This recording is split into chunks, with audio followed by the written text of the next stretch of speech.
to a new episode of the Dancing Heart podcast. I'm your host, Torny. I'm so excited to have you here on my show. This podcast is meant to inspire you to follow your heart and live the life of your dreams. Today's episode, I have invited Meghann Reilly on the show. Meghann is a finance professional and corporate recruiter turned money and life coach. She's helping others to create the life of their dreams and feel empowered to do what they want. Meghann is from New York City, but she's currently living here in Playa del Carmen. So we did this podcast interview in person, what I normally don't do, which was really nice.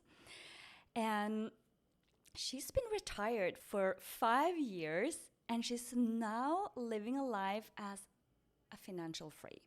So in this episode, we talk about how Meghann was able to retire at the age of 36, travel the world while seeing her bank account grow without having to work. We also talk about money mindset, taking the chance on yourself, and all the good yummy stuff in between there. So if you are someone who wants to do something else in your life, but feels that money is the only thing that is holding you back from taking that action, well, this episode is for you. Let's welcome Meghann Reilly on the show. Thanks, Torny. I'm so excited to be here. Thanks for having me on. Thank you. So, Meghann, the first question I always ask my guests is, what makes your heart dance today? Helping people and seeing people live the life of their dreams, because it is, I think, easier said than done for a lot of people. We all want to chase our dreams and be happy and wake up and be excited for our day. And a lot of us are bumping up against limiting beliefs and stuckness and feeling like the thing we want isn't possible for us. And I think for me and in the work I do, it's really rewarding to see people make a big shift. And, that's how it went for me. For me personally, I love to travel. I love to explore the world, meet new people. And that's something I always enjoyed. But for the longest, I felt like a lifestyle around that wasn't accessible to me. And now it is. It is, because you've been doing this for the past 5 years. So take me back to the shift that you did 5 years ago. You were retired when you were 36. And how was that possible for you? Yeah, so I had always, and I think now if I think back to how I've been able to do this, because I'll be honest, at the time it wasn't fully intentional. I was pursuing my money and I was pursuing a lot of the things that I was doing with my time intentionally. So now it does make sense that I've ended up where I have, but I didn't have this full vision or belief that this was actually possible for me when I was sitting at the desk of my corporate job. And some of this I was moving in the right direction, but now looking back, I know how I did it and I can teach other people to do it. But at the time, I was figuring it out as I went. So I guess when you ask about making this shift, for me, it happened somewhat intentionally, somewhat by accident. And it was, I think, for me about using my money while I was in this corporate job intentionally for the things I knew I wanted to create, even though at the time I didn't know the how and I didn't fully believe it was possible. I had an inkling. I was like, I think this could be possible. I'm not sure how, but I wanted to give myself the option. So I did use my resources to travel. That was something I always loved to do. So even in my corporate job, even when I thought, okay, it's not possible for me to fully live a life of travel, it's not possible for me to get away for more than 2 weeks at a time, 3 weeks if I combine my vacation time with my, Christmas break. but I still spent my money intentionally on travel because that was the thing that I wanted to create in my life, and that was super important to me. I also knew that I wanted to have the ability to take a step back or take a sabbatical at some point or make a big change, even though, like I said, I didn't know how. So I was saving and investing my money for that purpose, like I said, even though I didn't know the how of it at the time. So when did you start? That's very interesting, because it seems like you knew like this was your purpose. You wanted to travel more. You didn't just want to travel for the 2 and 3 weeks a year. You wanted to do it on a long-term basis. And when did you just like start to invest your money for that purpose? Yeah, I think that I was lucky in the sense that investing was a conversation in my household growing up. And it's funny looking back because my father would try to get me interested in investing, and I wanted no part of it, like I just wasn't interested. But I do think the seed was planted that like, oh, this is something you do. And it came from the fact that like my father's mother immigrated from Ireland. So she was an immigrant to the US, and she was very lucky, and he would talk about this frequently, that my grandmother was very lucky in that when she came to the US, she was introduced to a stockbroker who helped her to invest. And she grew up extremely poor on a farm in Ireland and, came over with all of her worldly savings and possessions, which really wasn't much at the time.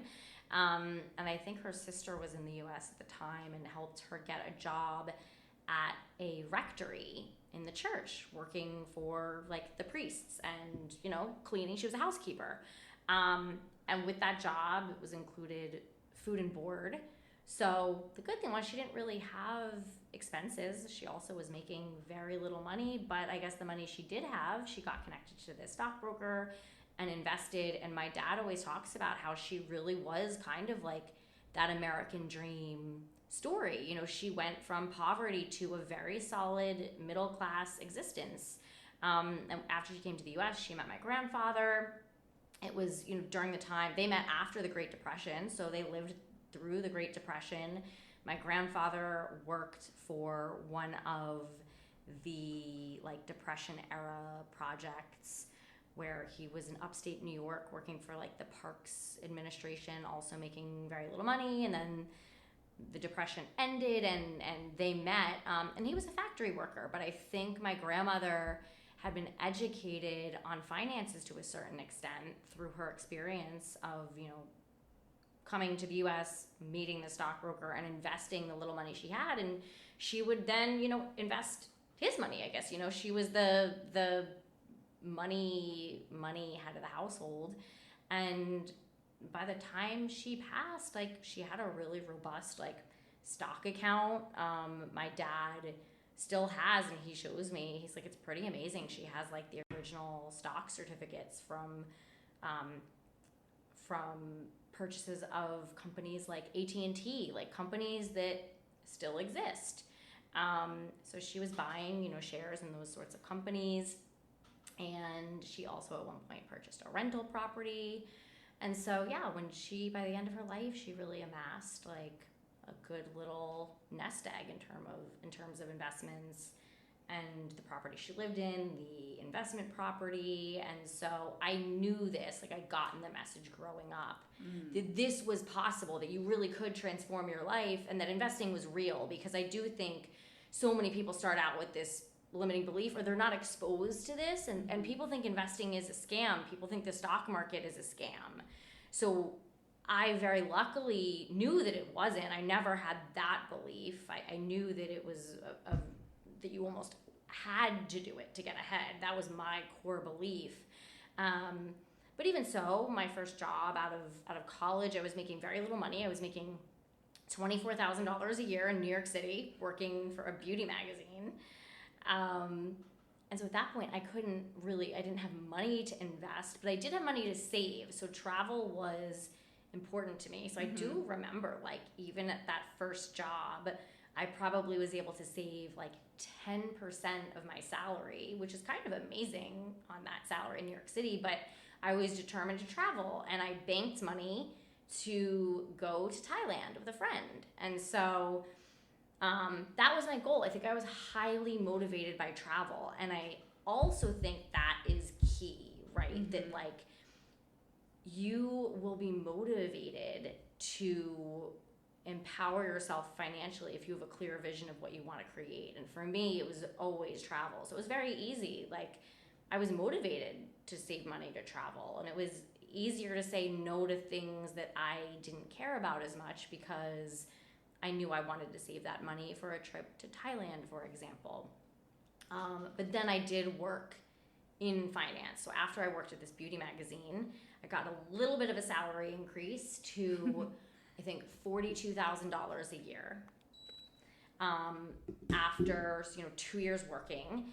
And so this was still an entry-level salary in New York City, but the entry-level salary when you're working for a beauty magazine versus in finance was dramatically different.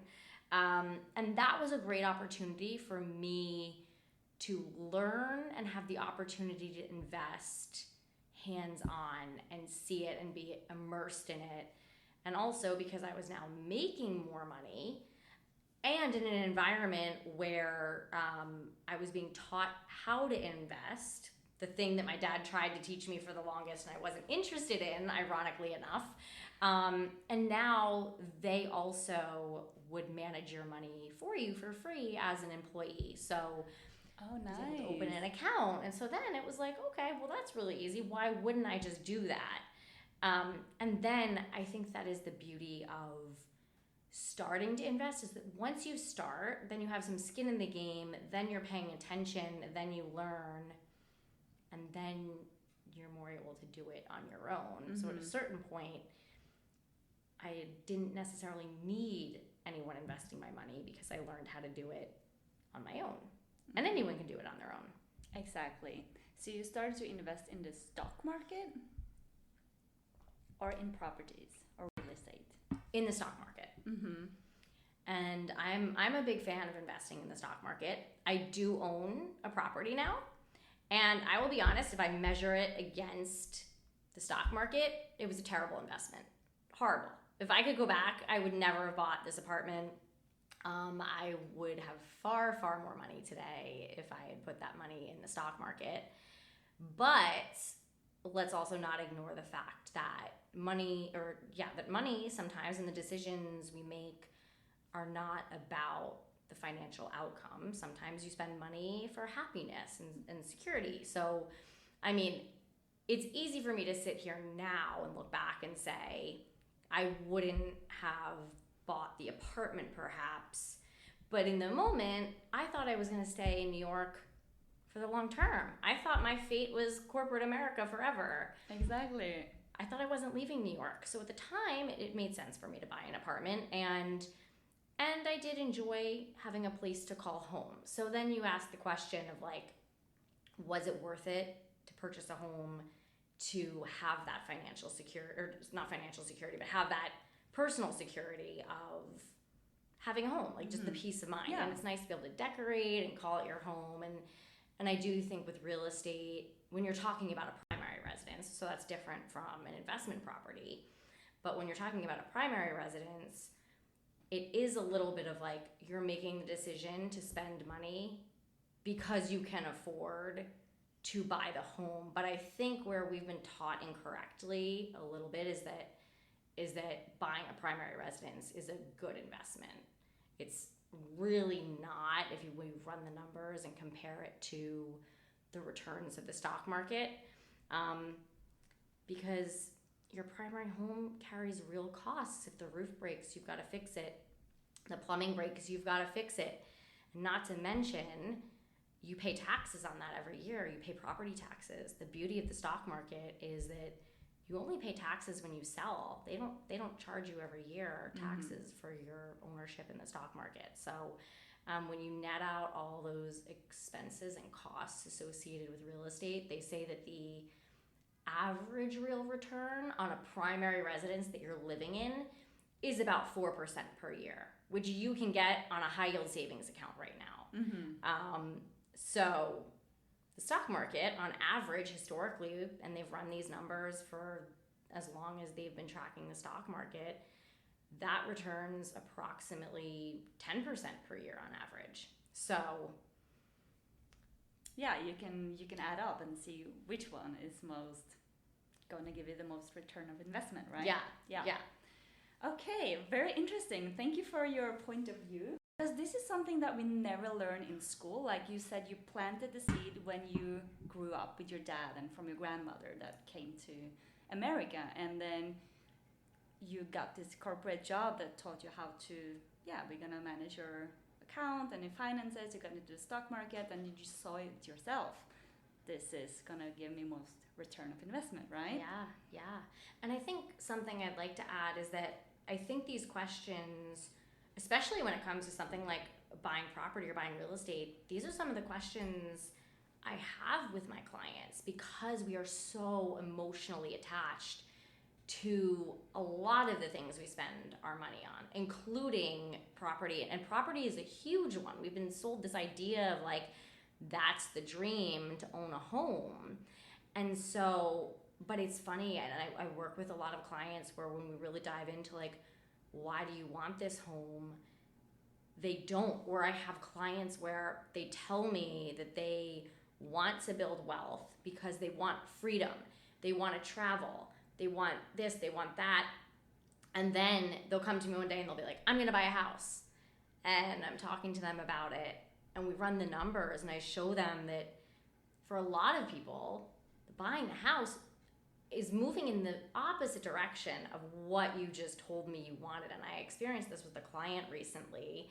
And I see this like a lot of times people will make financial progress, and sometimes buying a property can be a way almost to like get yourself back into that financial stress level that you're used to because they maybe had debt or they maybe weren't, didn't have extra money.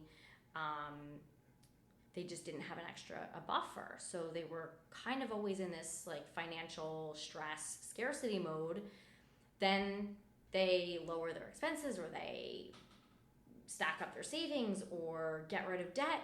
And then they say, cool, I'm going to buy a house. And then they tell me they're taking on a mortgage. It's going to cost them X amount per month. And now their expenses are back up to what they were at. And not to mention, obviously, if you own a home, you're not mobile. You can't travel. You can't, travel. And talking about people who want to be like digital nomads and live remotely. So it's very fascinating to me that people think, because we've been so conditioned to this idea that buying a home is the way to build wealth, because that's what most people have done historically. That's like the only way people have built wealth. Because also the stock market wasn't as accessible to people as it is today. Like when my grandmother started doing it, she literally had to go to the stockbroker and hand him money and fill out the stock certificate. They would have to register it in a book and the whole thing. And you had to kind of know someone to do it. Now you can open an account online in 4 minutes and do it. Anyone can buy stocks, and the stock market is so accessible. But we have this legacy of like the way you build wealth. So people think they're helping themselves. Oh, I want to create freedom in my life. Oh, I want to build wealth. Oh, so obviously I'm going to buy the house. And then I'm like, but if you own a house, how are you traveling? What are you doing with the house? And then they're like, oh, I might rent it out. I might, and I'm like, you have to be clear. You're buying a house that's you don't want to live in, and you're buying a house that is maybe not a good rental property. So if it's a rental property, buy a rental property. If it's the house you want to live in, buy the house you want to live in. But confusion causes chaos, right? And you really need to be clear on what you want to create what you want. Exactly. And that's what you were super clear, like, I want to travel. And you started to do that, and you saw that it was possible. Take me back to 2018, when you were like, oh, I can retire right now. So that was a journey, because I was sitting at my desk. This was a frequent thing I would Google. How much money do I need to retire? Right. And I eventually came across something called the 4% rule, which is pretty amazing. So the concept is that if you are invested in the stock market, which returns an average of 10% per year, and you only spend 4%, so you can calculate the amount of money you need invested to live off of 4%, and 4% will pay all your expenses without ever cutting into the principal. And the way they arrive at the 4% number is that if the stock market's returning 10%, it's really returning 7% when you adjust for average inflation of 3%. And then you have a 3% margin of error in case, 1 year inflation's at 5% or whatever. So over time, and they've run studies on this, it's called the Trinity study, that if you withdraw 4% and your money's returning 10%, in 99.9% of cases, and they've run this over tons of scenarios over the 100 plus years they've been tracking the market, you will never eat into your principal amount. So you can actually figure out how much money you would need to have invested to pay yourself the salary by taking the amount of money that you need to live per year. So if it's, say, $40,000, you multiply that number, 40,000, times 25, and that is the total amount of money you need invested. So then you withdraw your 4%, and that 25x number just keeps growing at the rate of 10%, and you will never cut into that amount of money. It will continue to grow. You'll continue to take your 4%, and you'll be able to do whatever you want forever. So I discovered these numbers, and I was like, oh, that's really interesting. Okay. But then it gets kind of complicated, because if you're like, okay, well, yeah, technically my net worth might be this, but part of that isn't in the stock market. It's invested in a home maybe, which is not liquid. And how do I run these numbers? And also it just felt like, can I really trust this, right? But I was like, that's interesting. And so I also, I think, just got to a point where I was so burnt out in my job. So I got laid off. And I'd been a recruiter for a long time. I was just tired, and layoffs were coming around. Our whole team was getting laid off. And we went through, I think, 2 or 3 rounds of layoffs total. And that was stressful, right? And I was exhausted. And so by the time I got laid off, I was just relieved. I was tired. And I was like, thank goodness. Okay, cool. I've been laid off, so I'll be able to collect unemployment. And then I was looking at my money in my bank accounts, and I was like, okay, well, I do know that I have enough money that I can afford to take some time off. And this was the first time I'd felt like I was in that position, because I'd been laid off before in my career. This wasn't the first time, but this time was different in the sense that whenever this had happened in the past, it was always like, oh, you've got to go out and get that next job ASAP. And part of that was like, for me at least, was fear. But it was also more fear of what other people would think. Exactly. Yeah, because I do remember the first time I lost my job, a friend being kind of rude to me about the fact that I wasn't immediately giving up my apartment and moving back in with my parents, and acted like I was this like spoiled brat. And I was like, why would I ever end my lease early, move in with my parents? I'm pretty confident I'll find another job in a month or 2. And I had savings or whatever, but I don't know, it was a weird attitude. And I think people, we are very concerned with what people think and how we're perceived. Yeah. And then, are you entitled if you don't go get a job? Or people like, oh, she's lazy, or she's rich. Oh, so then, I didn't know she was rich. So then I have these different expectations of her. And so it's a lot of things, right? But this was the first time that I was like, you know what? I'm going to choose myself. I'm tired and I can afford to take a break. And so I'm going to grant myself that. Good for you. Like, I think it's when you actually like do something that is not expected by others as well, like because they used for you to have the job, to live that life. And when you change, it's like, oh, what is she doing? Is she crazy? Like, what is she going to do? they're trying to, not to control you, but they want to, oh, I cannot keep up with that. I don't know what she's doing. Yeah. Right? Yes, totally. It's like it creates a different dynamic in the relationships. It's like, okay, I want to do something for myself, like you said. Yeah. And then you see that, wow, it triggers some people when you do that. Absolutely. Absolutely. Like, I remember when I decided to, not go look for that job and go travel. And it was actually surprising to me because I do recall that I had a friend who, and she's probably one of my more financially successful friends, like makes a lot of money. And she has several kids. And I thought, that she was kind of wanting for nothing. But when I went and traveled, she kind of confided in me that, like, oh my gosh, I would love to do that. And I am so bummed, or it's kind of disappointing that we haven't taken the kids to Europe yet. But obviously it's different when you have this many kids and, oh, we have the big fancy house and we have this and that. But my husband wants the big fancy house. I would much rather have a smaller house and be traveling. And I was shocked by this because, I don't know, I was just shocked by it. Like, I think she kind of very much led with that image that this is what I want, and I'm like the perfect mom, have the perfect job.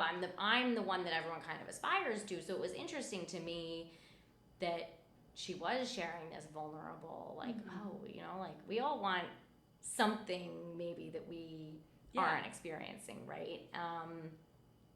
But yeah, I think also then at one point she did, though, like, and granted, I mean, I don't think people really knew what I was doing. I don't think I even fully knew what I was doing at the time. Like, I totally thought I was going to go back and get a corporate job at one point. But, at the same time, I think maybe it was even in the same conversation, she then told me I should go get a dog. And I was like, is she not hearing me? It's like she was kind of almost trying to put me back. Like, okay, go enjoy your travels. But then, like, you're obviously going to come back and, like, get a dog, and since you're single and you should get a dog. And I'm like, that's you gonna should follow like the instructions of the society. This is what we do, and when you decide to do something outside of that, it's like, oh, when are you coming back? I'm not coming back, right? Like, yes. I'm changing now. I'm doing something different. Yeah, exactly. So, people struggle with that, right? People don't know how to see you. No, big time. And then you're being true to yourself instead of being true to somebody else and, the system and everything that we are taught to be, oh, this is how you build a successful life. Yeah. And after you started to travel, you never went back, right? So I never went back. So this is what was kind of crazy, is that once I started traveling, and I fully thought that, okay, I'm going to be traveling. I'm defraying some of my expenses because I did sublet my apartment. But I was like, I'm going to be traveling and spending money. So I thought, even though I'd seen this 4% rule thing, and I was like, okay, I have money in investments, so it's possible that maybe my money would grow a little bit. I think I thought what was more likely going to happen was I would maybe kind of break even, or I honestly thought I was going to be in a little bit of a financial worse place when I returned. But I knew that I wasn't going to be like in that bad of a situation where I would be like, oh my gosh, I need a job to pay my bills immediately. And if I don't find a job, within however many months of returning, that's going to be a problem. Like, it wasn't that, but I did think like, oh, you're going to see your bank account decrease. But that also this was 2019. In 2019, the stock market went up something like 30-something% that year. And I also think I had some money in a stock or two that had better returns than that. And so my money that was invested in the stock market, and this is why I tell people, like, real estate, my apartment value really didn't change. My stock portfolio almost doubled in value. So when I came back, and I hadn't really been paying close attention to my money, when I opened my bank accounts, I was kind of like, oh my God, I actually have way more money than I did before I left. And then it was interesting because I was like, oh, okay, I'm really not in a rush to get a new job. And I was like, I'm going to hang out and I'm going to do this and that. And this was now the start of COVID. And I was interested in pursuing this coaching business. And I also was just kind of like taking courses online and interested in learning things. And honestly, I checked out a huge stack of books from the library that I was interested in reading. And like, I was getting job offers. Like, former coworkers were like, all right, great, you're back. You're probably out of money. You probably want a new job, right? And I was like, no, not really. Like, I think I'm going to just kind of chill out and read these books for a little bit. And like, that was actually a great feeling to be able to say, I'm turning down like a 6-figure job just because why? When I've literally seen my money double, when I've made more in the stock market in the past year, 18 months than my 6-figure salary had paid me in the past, I no longer felt like I had to do really anything I didn't want to do, which was a pretty amazing feeling. What an amazing feeling, right? How cool. Okay. So, and then you went into coaching, and now you are helping other people to create a life that they really, really want as well. And what do you, like, when you stepped into the coaching business, you help a lot of clients and people to pursue their dreams. Like, what is their main limiting beliefs, what you see out there? I think that people think that it's for other people, that it's not possible for them. I also think people are waiting for like a magic thing to happen, or someone or something to come and save them. Like someone or something to like drop that dream business on their lap that's just gonna make them a ton of money. Yeah, that's not gonna happen, right? Right, exactly. And I think we don't realize that we really are in sometimes like we're our own jailer. Yeah. I mean, it's our thoughts. And I recognize this now because I realize how much that was the case for me. I think we also just don't know what it takes. I do think we have a lot of, as a society, a lot of limiting beliefs about money and like what money should be used for. Because I know that absolutely held me back. I think people feel guilty spending money on themselves or spending money just on being happy, because like we just talked about, people look at you kind of like you're crazy. Like, what are you doing? Oh, but you're gonna come back, right? And you're gonna get the dog and you're gonna go back to being who I thought you were. Yeah. And so if you kind of step out of those lines and you're like, oh no, I'm gonna just spend my time, effort, energy, money on being happy, they're like, what? That's crazy. Or, oh, that's very selfish of you, or whatever these beliefs are. Like you're lazy if you aren't. Yeah, are you nose to the grindstone every day? Exactly, right. Are you still vacationing, or what are you doing, right? Yeah. So they think they can't pursue their dreams because they don't have the money. I think that's a big one. Sometimes I think they either think they don't have the money because they think that the lifestyle they want is far more expensive than it is. Mm-hmm. And it's often not. Like, having worked with people now for almost 4 years, I guess. Yeah, about 4 years. I can tell you most people just want the same thing. We want to be surrounded by people we enjoy spending time with. We want to do work we're interested in and find fulfilling. We want to learn new things. We want to wake up without an alarm a lot of the time. Or, if we're setting an alarm, we want to be setting an alarm because we're super psyched about what we're doing that day. Exactly. And like excited to do it. But we don't want to feel like we're on somebody else's timeline or time clock or doing things for other people. But then at the same time, we're conditioned with this idea of that we are selfish if we're not, doing things for other people. And this is where people pleasing comes in. And I realized, like, where I was a people pleaser, where it's like you put what other people think and how they perceive you ahead of yourself. So, and I see this in a lot of like the coaching work too that I do, and particularly in a group program that I did recently, where I ask people and help people create the vision of what they want in their life, right? And of course, people want more time to rest and enjoy, spend time with their family. But when I give them an exercise to do it, a lot of times people struggle with it. And I had a woman in my last group program where she really struggled with like turning off. She would bring her work home with her at night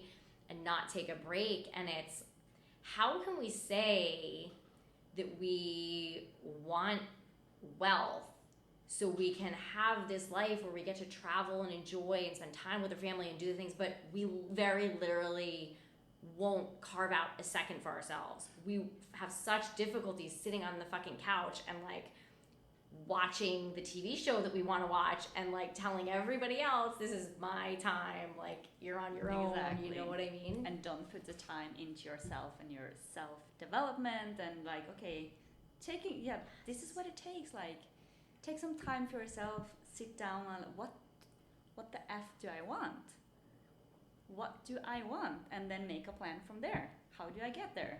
And that is what you come into the picture, right? Yeah. And it's exactly what you just said too. It's like, it's very socially acceptable to say, oh, I spent my money on these material things that you can see. This new dress that you wear to brunch with your friends and everybody says, oh, I love your new dress. And that's a tangible thing you can see with your money. But if you tell your friends you're doing this coaching program to change your life, they're going to be like, what? Why are you doing that? And they're going to whisper, well, you know, she's taking this coaching thing and she spent how much on this and what? Oh my God, can you believe? And like, but why? Where that actually makes a meaningful impact on who you are and how you see the world and how you feel on a day-to-day basis versus this quick dopamine hit that is going to probably move to the back of your closet and then eventually a donation bag. But I remember when I invested in my first coaching course like 2 years ago, I'm like, I have to be silent about it because this is like really woo-woo, like life coaching and spiritual life coach. Like, no way I'm going to put myself out there and just telling, I just invested in this course, like coaching, whatever. And I didn't fully embrace that because I was scared what other people would say about it, right? Yeah. I think there's a lot of fear that comes with investing in yourself too. Like, I know for me, I think the first time I invested was because we're also so attached to the idea there has to be like a measurable ROI when you invest your money. And like if you invest in the stock market, obviously there can be, right? There is a very measurable ROI, but with coaching and investing in yourself, it's a bit more nuanced and you're not going to see it right away. And there's that fear of like, you actually have to rely on yourself to see the ROI. It's different than buying a stock and you're like, well, okay, I'm pretty sure over time this is going to go up, but like you actually have to do the work to see the results and do the work inside the coaching program. And so it's maybe not trusting ourselves. So I think for me, the first time I invested in coaching, there was this fear around like, am I actually going to stick with this and do the work? And it was a process and an evolution of you know, taking one step and investing for the first time and then making the next investment. And now coaching and programs and courses is one of the most, like, the things I love investing and spending my money on the most. And I have learned to detach from the ROI and change how I perceive spending money on those things. Like, you get the ROI, but it isn't measurable at first, or maybe never. Like, if you're a business owner, obviously, right, and you've invested in coaching to start a business, maybe you could literally say, okay, I've invested in coaching X amount of money, and now I've started a business as a result that makes me X. So maybe years down, but you're not going to see that for years down the line. And this is where I've shifted my perspective on investing in yourself, is life is meant to be lived and enjoyed. And if I just freaking enjoy the course that I took, that I put money into, and I learned more about myself and I enjoyed it and I learned something, that to me now is worth it whether or not there's a measurable ROI. And to me, that has been like a huge money mindset shift for me, and just a huge money win for me, because why are we here on earth if not to enjoy our time? And what are the things that I enjoy? I enjoy learning. So why would I not spend my money on learning? Exactly. This is like education, but like on yourself. Like, who am I? What is my beliefs? Like, how do I change them? How do I do this? You know? Yes. And it's like when I remember you had a post on your Instagram saying, if you are afraid of putting yourself out there or facing your fears, don't start a business. Like something, what was it? Yeah, yes, I did that because I remember that post. Yeah. It was that it's like, I think I kind of wrote like, I'm almost starting the business for myself as an exercise in learning about myself and my own shadows and facing my own fears. And some people will never do that, right? Like they say they want to start a business, but the very reason they won't start the business is they're afraid they're gonna fail and they're afraid of what people will think. And I don't know about you, I suspect you're probably similar in that it's like we are starting a business very literally because we want to put ourselves to the test, and we know that like you're here on earth to live and experience things and learn lessons, and if you don't put yourself in challenging situations, you're missing the whole fucking point of being here. You are, right? This has been the most uncomfortable thing, but it's like it's and the growth that comes with that, that is the magic. Like wow, did I really do that thing? Like, I'm so proud of myself. Like, just to see where you were like 2 years ago, 1 year ago, or even like 3 months ago, and now you're doing this thing that you were so afraid about doing. And see, you're still alive. You just learned some new skills and new mindsets, and yes. And it's really cool. And as I think about it, it's funny to think back before I invested in my first business coach when I started my business. I had been sitting for years at my corporate desk so frustrated with the way certain things were, the way we viewed money, the way I was viewing and using my own money, because I knew it was keeping me stuck, but I couldn't get myself out of these patterns, right? And I was looking at just how we as a society view money and how it's led to where we are now with, I think, a lot of people stuck doing jobs they don't like to, what's the expression? Like you spend money you don't have to impress people you don't like. Or, oh my gosh, I wish I could remember the phrase. And to do the things you don't like either. Yeah, it's like we spend our time doing things we don't like to earn money to impress people we don't like. But yeah, as a society, we're just very stuck in chasing these status and material things. But like, I almost want to like break free of this. I'm like, do we actually care about any of this? Do we care that, like, what does it signify that you're driving this car, that you think you have this job title? Like, who are you underneath it? And I think we're all wearing these masks, and like, I don't know. I think I was having all these ideas around money and how we present ourselves and work and titles and like building an identity around your job and the things you have. Like, none of that is who we are, right?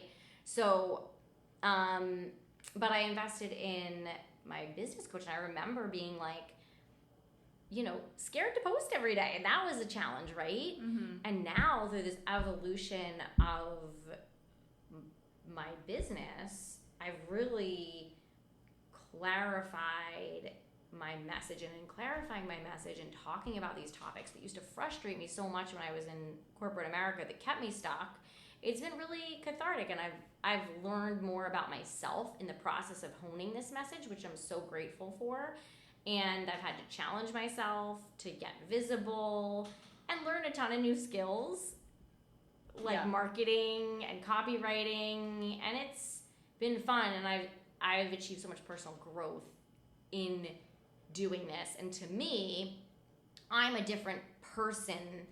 Obviously, I'm a different person. The person I was stuck at a corporate desk, living a life that wasn't fulfilling to her. And now I'm a different person, and it's only because I've gone on this journey and invested in myself. And even if there's no measurable financial ROI, that is so worth it to me. It is. It's so true. Thank you for that reflection. I stand behind that as well. Like, you don't see it, but you feel it. It's a feeling. And the only person you can really like compete with is yourself. Mm-hmm. Nobody else. I remember we sat at a cafe and you told me, like, show me your money And I will show you exactly what your limiting beliefs are. Yeah. Is it true? I really think it is. Yeah. I think it is. We spend our money according to the things or the life we think we can have. Because I know that was true for myself, right? Like, I, to a certain extent, was spending my money on, yes, I was spending it on travel, but I was spending it in a way that kept me in the corporate world. I wasn't, because number one, at that time, I wasn't investing in myself. I wasn't spending money to figure out what it was that I truly wanted to do, or to start a business or explore any of these more creative pursuits that I'm now spending money on now. So just by that very definition that I, at that time, was refusing to spend money on self-development, it was because I didn't believe that I could leave the corporate job is why I wasn't investing in things to help me leave the corporate job, which therefore dictated that I would continue to stay in the corporate job. And like, I see this with friends of mine, the same thing. They're like stuck in the life that they don't want, but they're not, if they set their sights higher and chose a different belief of like, this is what I want instead, and I know it's possible and achievable for me, and started spending money on the things they needed to get it, then they would get it. They would have it. Exactly. And we also, it was interesting when you posed, like you said something about values. Like, is your job, does it reflect your values? If the answer is no, you know what to do. Exactly. So start by knowing your values in life. Is that something that you start with when you work with clients? 100%. And I think it has to be a two-pronged approach, because I think people on their own are almost afraid to look at what it is they truly value versus what they're doing, because they don't know what to do with that information. It's like really scary to realize you're living a life that's completely unaligned with your values, but then not have the tools to actually live the life according to your values. And that's why with my approach to coaching and life coaching, I do help people look at their resources and their money as well, to say, okay, what do you value, and how do we use your resources to create that, and how do you shift your whole approach and the way you're using your resources to create that? Because you totally can if you channel your money and energy. Like, money is just energy. It is. Time. It's a tool. Mm-hmm. And it doesn't judge. It's not good or bad. It's a tool. Exactly. So, money coach Meghann, if there's one advice to somebody that is like, okay, I really don't like my job, I want to do something else, what is like the first thing you would advise them to do with their money so they can start doing that thing? The first thing I would say is, don't be so afraid to experiment and play and spend money on things and being creative to figure it out. Like, we're so attached to getting it right and not, quote unquote, wasting money on the wrong thing. And just that very mindset, people have it. So many people have it. I don't want to waste money on this thing if it's not the thing. Waste some money. Or don't be, quote unquote, it's not wasted. It's never wasted. It's, you're learning about yourself.